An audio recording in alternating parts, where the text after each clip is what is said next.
Hi, this is Aubrey Mintz, the director of the School of Art at Cal State Long Beach, and I'm here with Scott LaFleur from AWS, and I'm very, very excited to talk to you, Scott. Welcome. Oh, thank you very much. And I'm happy to be here and happy to talk about animation education in the context of the cloud and how it can be empowering. It's going to be good. Absolutely. I have a few questions for you, but let's just go into an organic conversation and see what happens. So you are a graduate from San Jose State, and in 2008, you left into industry and where you became an animator, specifically at DreamWorks. And you worked on great films like Madagascar, Escape to Africa, How to Train Your Dragon, Megamind, Madagascar 3, Europe's Most Wanted, Mr. Peabody and Sherman, and Home. And at some point, you met Rex Grignon and started Nimble Collective with him. And can you tell us a little bit about the journey from student to DreamWorks and then ultimately your work with Nimble and AWS? Yeah, it's all connected, which is great. At San Jose State, when I started going there, they were very focused on traditional animation, which was always a great foundation for animation skills. But I was really interested in computer animation, and I really wanted to. I love Pixar films and DreamWorks films, and so I really wanted to create computer animation, learn how to do it, learn how to be really good at it. But at that time, there wasn't really great technology infrastructure at San Jose State or pipeline, so I had to do a lot of stuff on my own. Since then, they've progressed a lot, and the computer animation department there is awesome. But I ended up having to do a lot on my own. I had to kind of cobble together a production pipeline and figure out how to network together computers and in a makeshift lab to make a makeshift render farm if I wanted to do any sort of rendering and beyond just play blasts or anything like that. And so it was pretty painful going through the process of struggling with the technology just to learn how to animate. I really wanted to focus on performance and animation. And I did it well enough to get hired at DreamWorks, but I realized that I was spending so much time struggling with technology that I think I could have been way more advanced when I exited school had I been able to focus 100% of my time on actually learning the craft of animation. And I saw that kind of, I guess, play out when I got to DreamWorks, because you're told in a studio you're totally supported. You have pipeline, you have all the access to the technology figured out for you, and you're just given a task to do. You're just given like, hey, animate this character in this shot, and that was hugely empowering. Not only was it a dream come true, but it was hugely empowering to be able to just animate and not worry about anything else. Right. And I excelled, right? Like in the first 6 months, I think I learned so much more just because I was able to focus on actually just animating. And that was a really empowering experience that stuck with me. Is that So, because they had kind of like the software set up so that the artist could just focus on what they're doing and not worry as much yeah, about their workings? absolutely. Yeah, you're that's what I mean. You're, as an artist, you're completely supported. The pipeline is built, everything is in place, and all it is here are these cool characters in this interesting scene and make them do something awesome.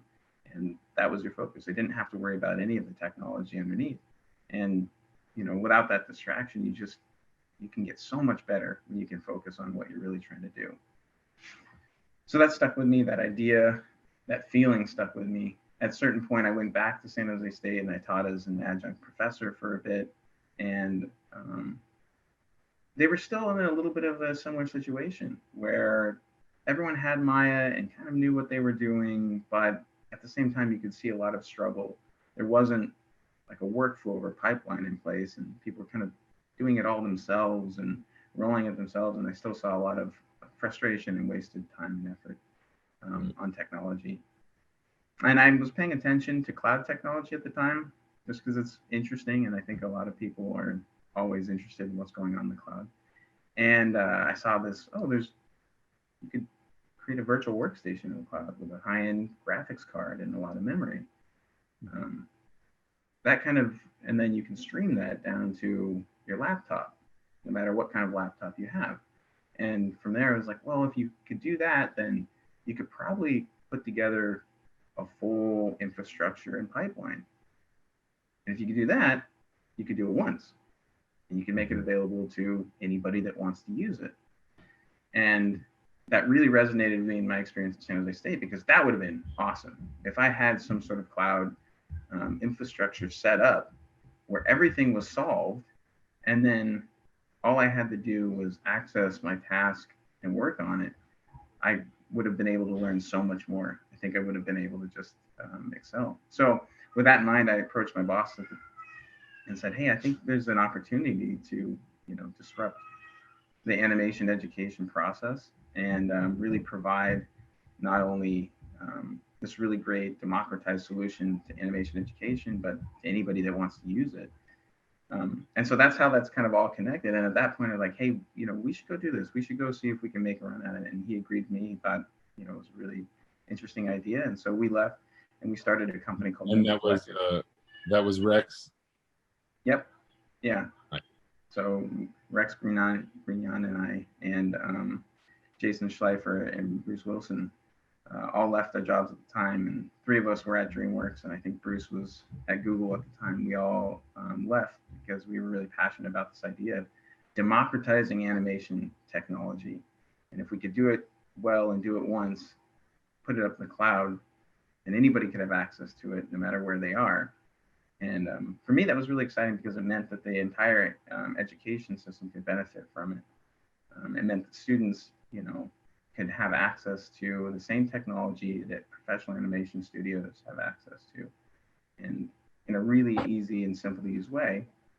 And that would completely change the education experience. They would be able to focus 100% of their time on learning their craft, which is exactly what I wish I could have done.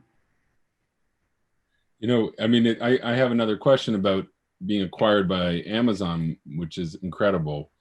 But I have to ask, going from a place like DreamWorks producing, these incredible feature films every year, and the security of that job, that's a pretty big step to kind of go out of kind of that sphere and start your own thing, start your own company. It's very courageous and empowering to hear about that. But how did that feel at the time, and how did you know that it would work, basically?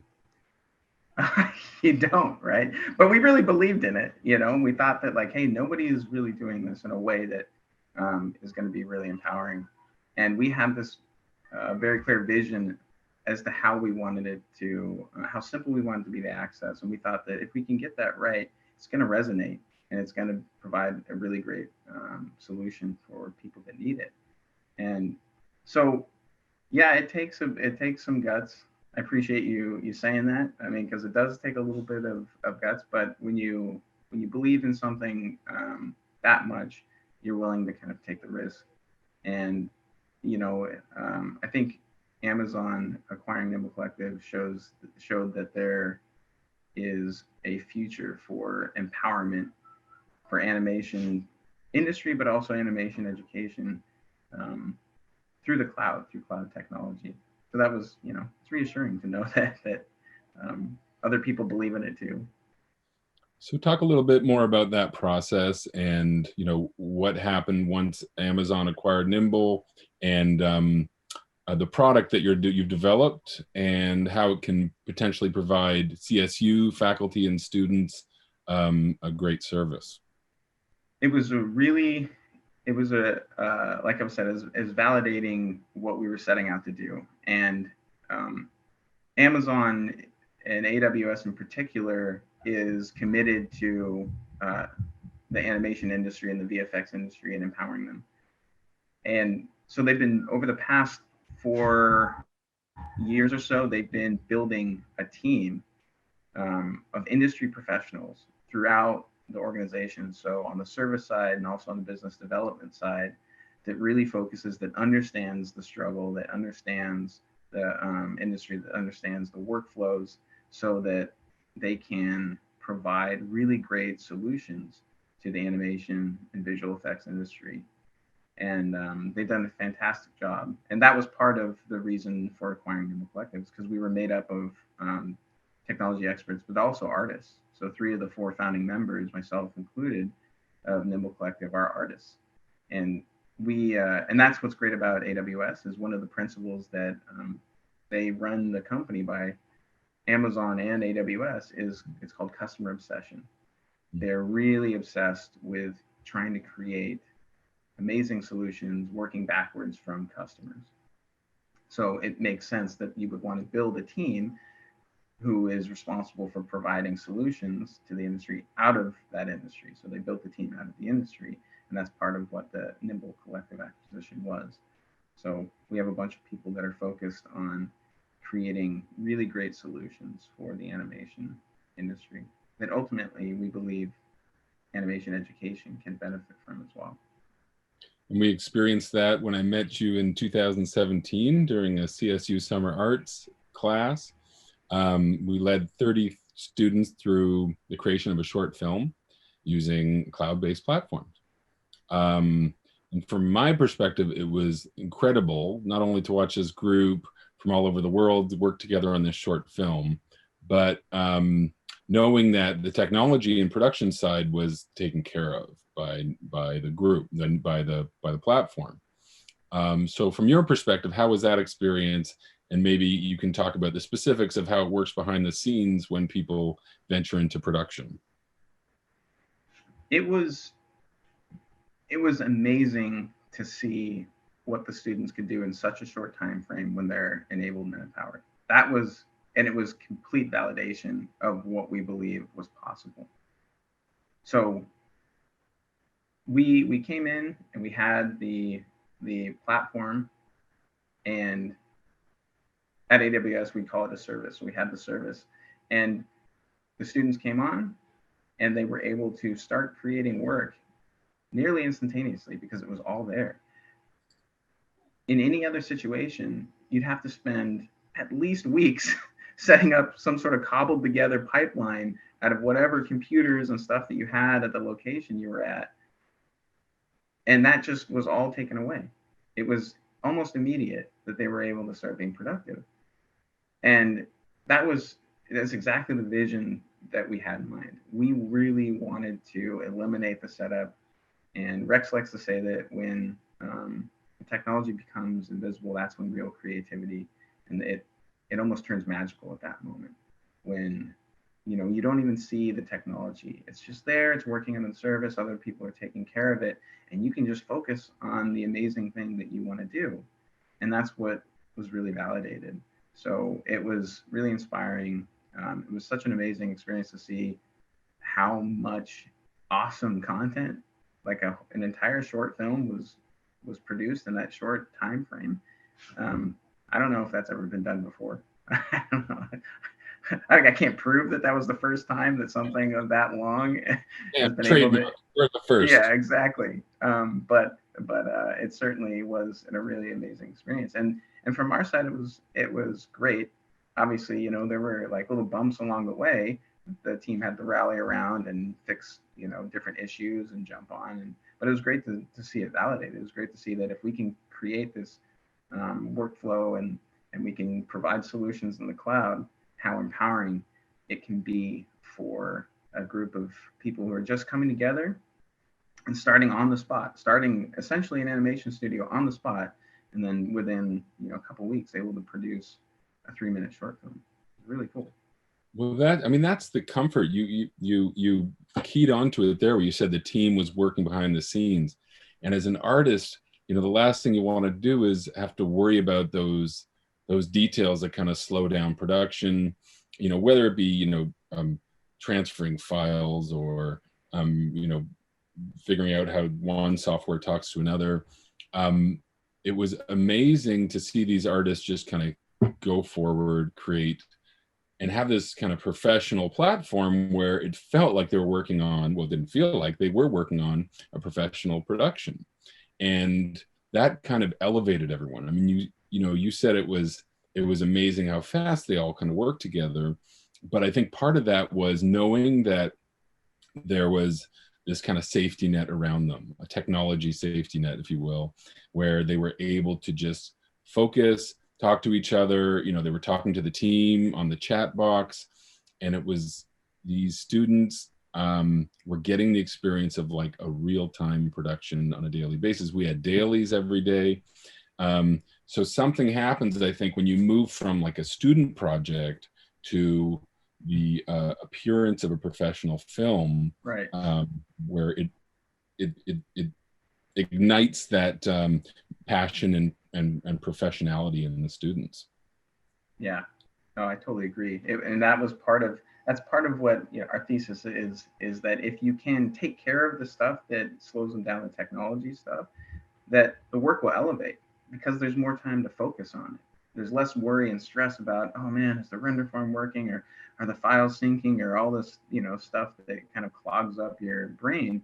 And you know, your whole brain is freed up to think of creative solutions, to pay attention to what other animators or artists are doing, and learn from them in a really quick way. Like, how are you, you know, how are you thinking about that performance there, and how are you solving, you know, this blocking problem, instead of thinking like how come your Maya is working and mine is not, right? So it was great to see everyone's work elevate, right, in that professional setting. And that is that, and going back to that experience going from San Jose State to DreamWorks, where you do have that team of technology experts supporting you. That's what we wanted. We wanted to bring that feeling to anybody that access solutions in the cloud. You know, I mean, you brought back San Jose State. I've been working for Cal State Long Beach since 2007. So and people watching this are well aware that the fluctuating budgets in the CSU system and structures make it very difficult at times to know how to plan forward. You know, even you're talking about like a tech team at Cal State Long Beach with 1,800 students. We've got one IT person to help out, like load software, purchase software. So there's all these steps in order to think about what the lab's going to look like from year to year. And often, because of our limited budget, we're only able to either fill every computer with one software or split the computer lab between 2 or 3 to allow the students some flexibility, but then not everyone can use it. So that's kind of the difficulty of running, you know, tech on CSU campuses. How would AWS aid with this dilemma that we have?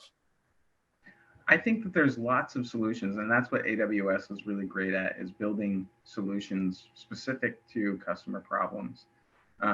We have we have the benefit of both sides of the equation. We are great at providing services that are then, you know, kind of democratized. It's available to anybody that wants to use it.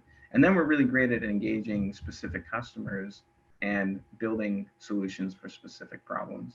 And I think this is kind of a mix of the two, where there's the ability to provide maybe some sort of solution built on AWS that can be for the entire CSU system, and then can be allocated based on wherever the need is. So maybe we build something that can rise above individual schools and their budgets and be a service that's accessible through the CSU system. So it may just kind of leapfrog that. Alternatively, if it needs to be for a specific school, well, then we look at, you know, what the current budget is, and we look at what sort of solutions you can build in the AWS cloud that can meet those constraints. And what's great about AWS is everything is consumption based. So there's no upfront fee. It's really what you use. And it's the type of thing that you use, if that makes sense. And certain things are more powerful, maybe cost more, but certain things are less, like, so let's say virtual workstations, for example. If the need for extreme power is part of the assignment, well, then it's available. But maybe that's not the entire class. Maybe it's a specific artist in the class who's working on a specific part of a project.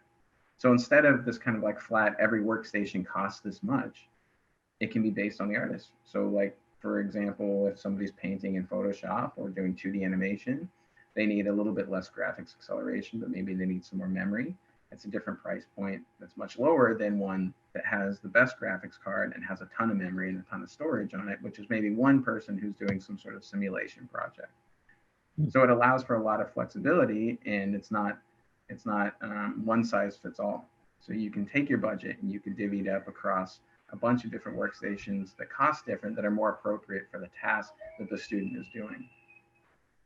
So is that something that the faculty or program heads would sit with AWS, kind of go over kind of a strategy, and then you figure that Yeah. out from there? Yeah, and you can set that up ahead of time. So you would build your cloud-based solution, and then you kind of prescribe like these are the different instance types, which is what we call virtual computers in the cloud. These are the different instance types that are available to our students, and then you can assign those to the students that are wanting to access them. Wow. And since we're in a virtual space right now, literally through the pandemic, this is something that students can set up from their own home. They don't need the computer lab at school to do it. Absolutely.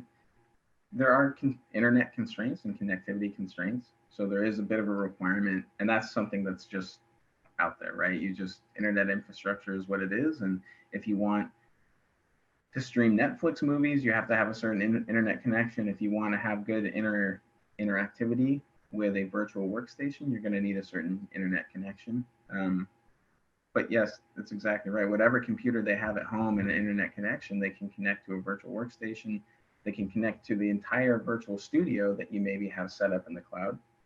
So all the resources, all the data, all the workflow is there, all the applications are there, a virtual render farm is there, and they can connect to that wherever they have good internet connectivity, and they can have a really great creative experience because that technology has been set up for them. And if you think about if we start to think about a animation curriculum and program similar to an animation studio, the teachers in the program can set up a production, which is essentially their curriculum for the year. And each task is like equivalent to a shot, right? So you have it all set up, and maybe you even use a production management tool like Shotgun or something like that. And you have all the users are the students, and you can assign them tasks through Shotgun. So they would just log on to Shotgun Create or whatever way they want to access it, and they see the list of tasks that they have. All they need to do is click edit, right? All they need to, so there's no managing of files, there's no Google Drives, there's nothing. It's all, you can set it up like an animation studio as streamlined for production. That same idea can be applied to education, and you can make it really smooth for the students where they just log on, they see what they need to do, and they go tackle that. So thinking through this a little bit more on the spot, if institutions change their funding structures basically so that they put more thought into the cloud-based, then that may free up funding for that the funding they usually spend on sort of computer hardware. They might not necessarily need to go as robust as they've been in the past because it's all taken care of in the cloud. Is that right? Absolutely.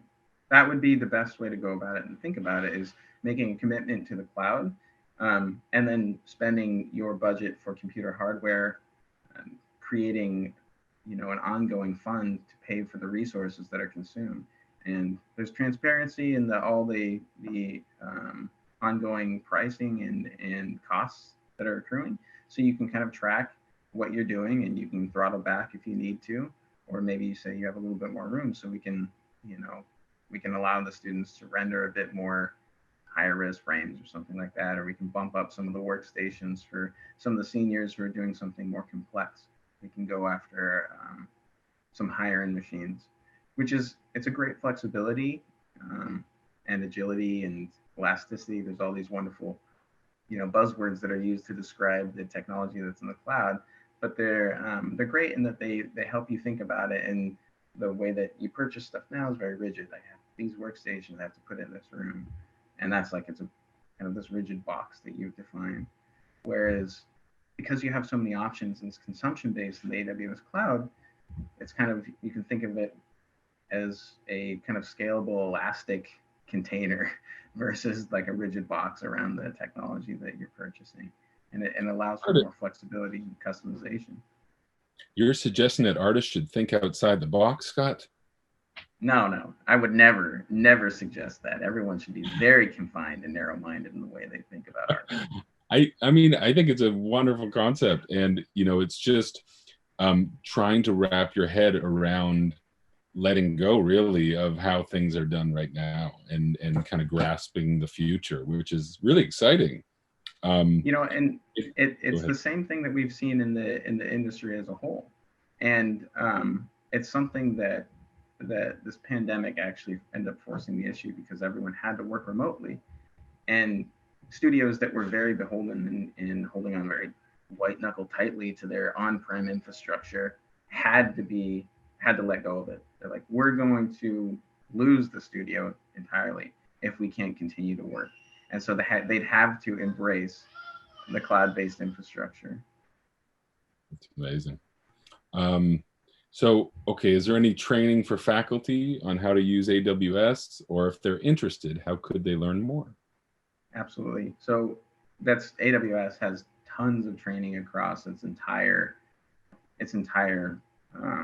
service, its entire suite of services. Sorry, and specifically for animation, that's what this team that AWS has built is pushing forward on. So there are studio in the cloud tutorials, and there are which is kind of this catch-all term for the group of AWS services that if you take these building blocks and you put them together, you can create a studio in the cloud. And so there's tutorials on how to do that, and there's many more that are going to be coming out. So there's plenty of documentation on how to get started, and how to work with AWS for animation and visual effects. Is there a website they would go to at this point, or just contact certain people, or? There's a really cool website called Google, and then if you type, hey, no, I'm just kidding. Yeah, so yeah, if you go to AWS, there's media and entertainment, and through the media and entertainment section, you can find resources for animation and visual effects. I feel Incredible. like giving steps to what you click on is better than listing out a whole long website Right. name that somebody might have to write down. Yeah, go to AWS. // Yeah, exactly. HTTPS. In the World Wide Web. Oh, this has been great, Scott. I'm really excited for the future and the ease of production and animation education, and I just look forward to hearing more and seeing more incredible work being created from the students through this process. Yeah, I really, I'm very passionate about leveraging cloud technology to empower animation education and students, because I know the frustration, I know the pain, I went through it, and I know that it still exists. I know that schools have come a long way since I was in school, but I still know that there's plenty of room to innovate, and there's plenty of room to simplify the process so that students can really focus on learning their craft. That's the whole goal, is empowering the customer, empowering the student to actually be able to do what they want to do, which is make really, really awesome content.